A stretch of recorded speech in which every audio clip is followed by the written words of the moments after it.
ladies and gentlemen, boys and girls. I feel particularly bad that we're all stuck in the house like this, but I am here giving you a bonus reading of a poem from an event today from the Every Event of the Year, Volume 1, January through June.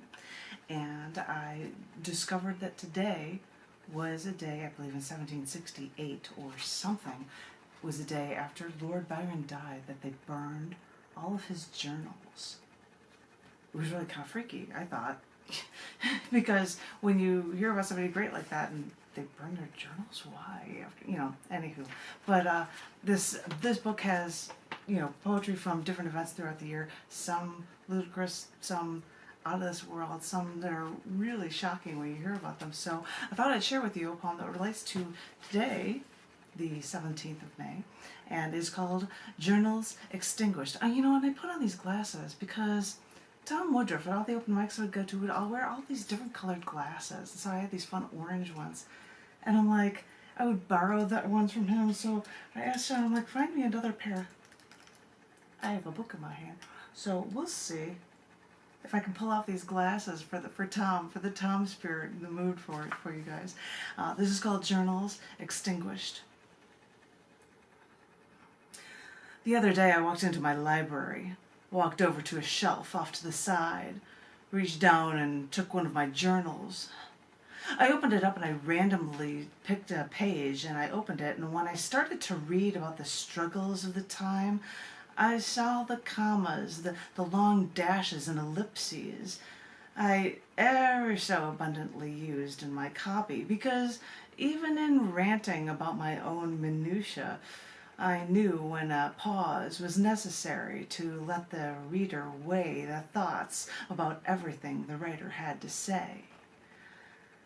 And yes, I may start sentences off with and, or but, or because, since every new sentence is often a continuation of the last thought.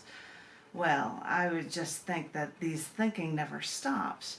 I may get grandiose with the way I splice my sentences, but I know I'm not the first.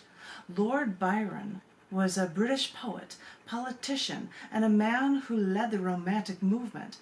But if you look at his writing, he knew the power of the ellipses and the power of making people, the reader, pause to make the poem a part of themselves, and therefore make the power unique for every reader. This poet knew this, and he also knew to keep people guessing about his own personal life as well.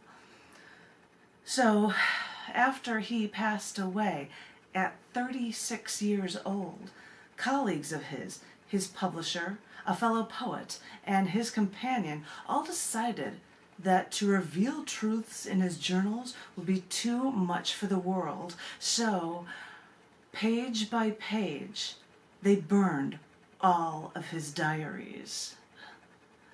Knowing the power of the written word and that power in the hands of the gifted writer, that journal burning has often been called, more than once, quote-unquote, the greatest crime in literary history.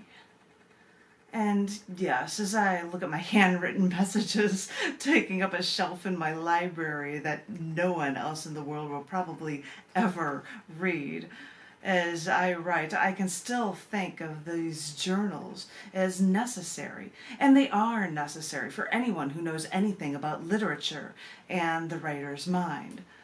We'll never know what was written on Lord Byron's burned journal pages, but maybe, just maybe, when writing like this is taken away, maybe this can help us to understand how essential the written word can actually be.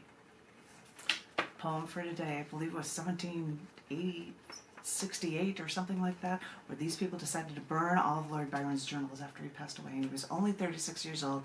Thought I'd share that poem with you guys. I hope everyone is having a wonderful Sunday, and I hope everyone is having a very safe and poetically inclined Sunday, and have a wonderful week. And I wish I had more glasses to put on in honor of Tom Woodruff for all the looks that he would put on. But remain safe and remain creative, and know that you're loved. Thank you. Thank you. Thank you.